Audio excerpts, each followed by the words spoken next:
Hi, this is Mike Taylor from Web-Based Recruitment, and I'm delighted to be joined today by Jonathan Hart-Smith, who is a director at CK Clinical, the specialist clinical recruitment company.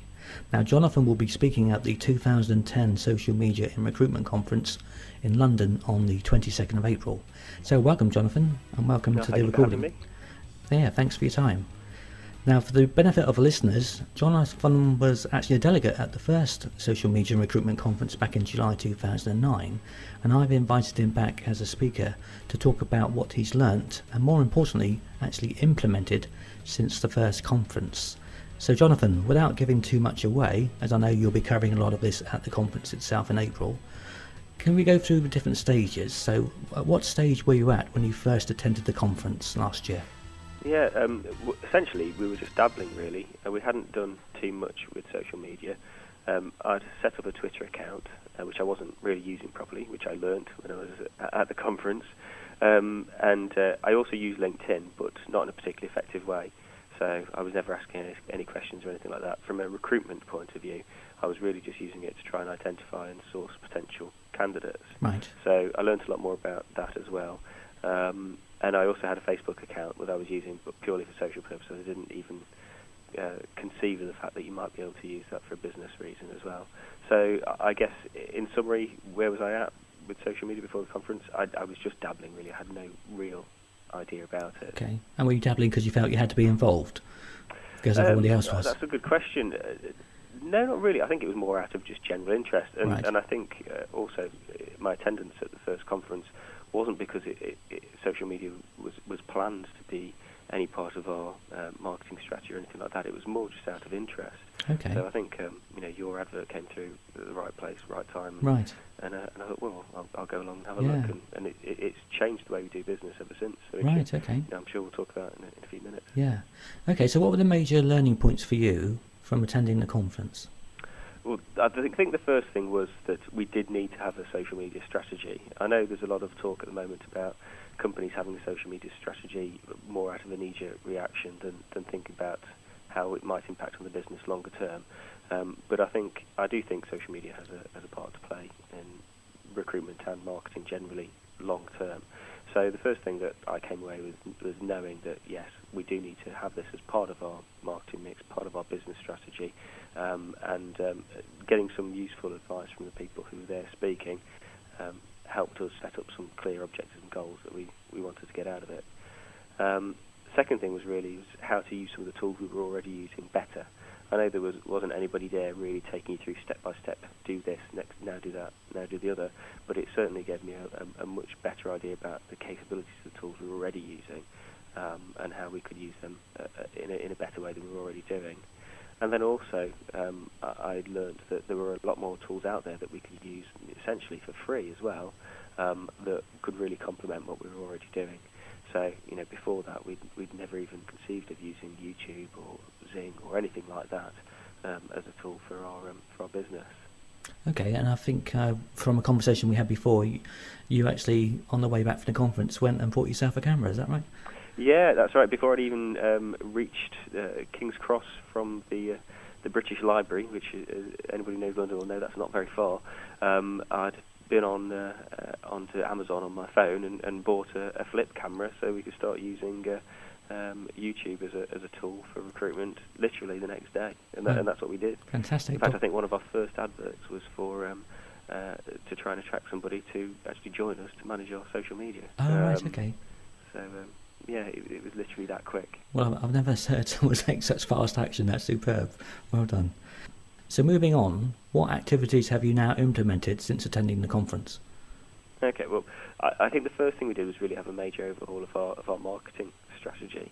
So say on the way back from the conference, I went out and bought a flip camera and we started using video as part of our marketing and vacancy advertising as well. But we also had a look at our website as it was then and decided to have an overhaul of that to try and integrate social media with our website. So if you did look at our website now, you'd see that there's a Twitter feed on the left-hand side. We've also moved to a WordPress platform that's a lot more compatible with social media and blogging to try and make our site a lot more interactive and get some user-generated content. all of which were things that were talked about at the conference. The real big thing for us was we actually took somebody on to manage our social media, and anybody who uses LinkedIn and is a member of any of the groups that we're in has probably seen that we actually have something going out every day, some sort of content that's generated by us and is topical and useful to our market. And Kat, who's responsible for that on a day-to-day basis, has made a major impact on our business. And so social media has become a very big part of our marketing mix, really. But one of the big mistakes we first made when we started using social media was we were doing all the talking. We weren't doing the listening, which I think that's a very just good point. from speaking to other people and reading blogs, that's the main mistake most people make. And it's all about pushing information out there. And the great thing about social media is that it allows for interaction. And we weren't letting people interact with us properly, I think, to begin with. And having Kat there dedicated to doing that all the time does mean that if we get a question, we've got somebody who can pick that up quickly and respond to it, and really means that we're properly engaging with people who are interested in what we're saying rather than just continuously talking to them. So what would you say the overall impact has been so far on social media on your business now? Well, when we first started using social media, we had two goals. The first one was to get more people to actually come to our website. I mean, that was, as far as I was concerned, before I actually came to the conference, that's all I thought social media would be good for, search engine optimization. Obviously, I've learned a lot more about it since and realised that's not what it's all about. But it is still a very useful tool for that. So we set out to get more traffic to our website and also to get better brand recognition.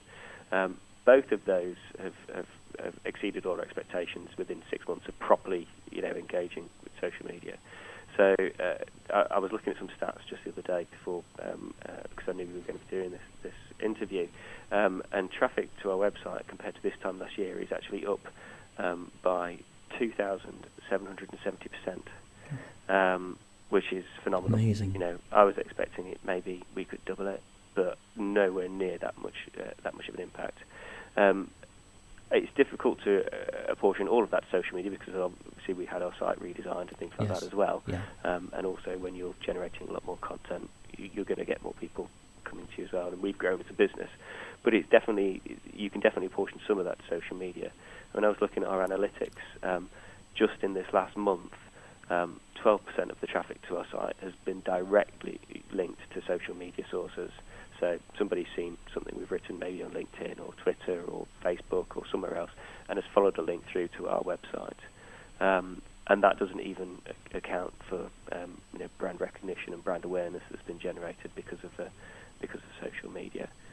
We still get a lot of direct traffic as well, which I'm sure a good proportion of that has been generated by people seeing what we've written in other places. So it's helped on both those two counts, really.